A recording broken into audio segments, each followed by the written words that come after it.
Dans cette vidéo, nous allons essayer de reproduire ce style. Donc normalement maintenant, je pense qu'on sait faire. Donc il y a du caractère en gras, on a de la taille de la police, on a des trames de fond, on a des listes à puces, on a du texte en fait qui est justifié, donc qui est bien aligné sur les côtés, et la couleur effectivement de la police. Donc on y va. Alors je vais sélectionner donc le document de départ. Voilà, donc sans style. Alors on va commencer par le bilan donc de compétences. Celui-ci, on va le mettre donc en gras. Donc j'utilise ici le G pour gras. Je vais augmenter la taille de la police avec le grand A. Voilà, donc parfois j'alterne. On va centrer donc le texte et on va ajouter une bordure extérieure. Voilà, donc là on est bon pour le bilan de compétences. Maintenant, pour les titres, ce que je vais faire, c'est que je vais mettre en 14, voilà, police 14. On va mettre une couleur en fait de remplissage ici, qui est dans la partie paragraphe.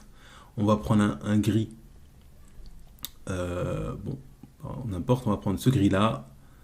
Voilà, gris clair, plus sombre, 25% par exemple. Et on va changer la couleur de la police. On va prendre blanc.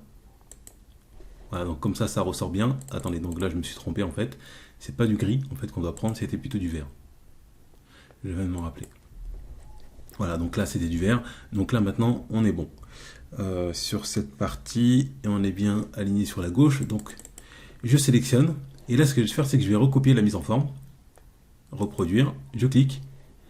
Maintenant j'ai l'icône qui ressemble à un pinceau. Je peux cliquer dessus, soit sur la marge ou soit je peux le sélectionner comme ça. Bon, je vais le sélectionner, donc là on est bon. Donc ça l'a recopié directement. Et ici, si vous vous rappelez, donc là je vais sélectionner, donc je vais utiliser la touche F4. Donc là ça ne fonctionne pas. Ok, donc ce que je vais faire c'est que je vais tout simplement reproduire la mise en forme. Voilà. Donc là on est bon sur cette partie pour les titres. Maintenant on va sélectionner le paragraphe, on va le justifier. Donc ça veut dire qu'on aligne bien à gauche et à droite.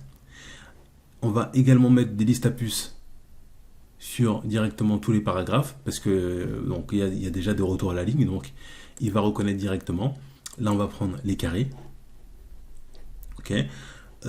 Cette partie là, donc on va également la justifier. On la sélectionne et on fait justifier, donc ça aligne bien à gauche et à droite. Ce que je vais faire, c'est que je vais prendre le dernier paragraphe, mais pas le premier, et je vais mettre donc une liste à puces avec des carrés. Donc là on voit ce que ça fait. Ok, c'est très bien. Maintenant je sélectionne le premier paragraphe et je vais ajouter donc une bordure extérieure. Et je vais maintenant, donc j'ai ajouté la bordure et maintenant je vais ajouter la puce. Voilà. Donc là normalement maintenant on est bon et sur cette partie là il ne reste plus qu'à sélectionner et à prendre donc la liste à puces avec les numéros. Je peux cliquer directement dessus ou l'ouvrir. Et voilà. Donc là, on a maintenant donc du coup le même document qu'on avait fait. Et vous voyez, donc c'est assez rapide une fois qu'on a pris la main et qu'on connaît les différentes fonctionnalités.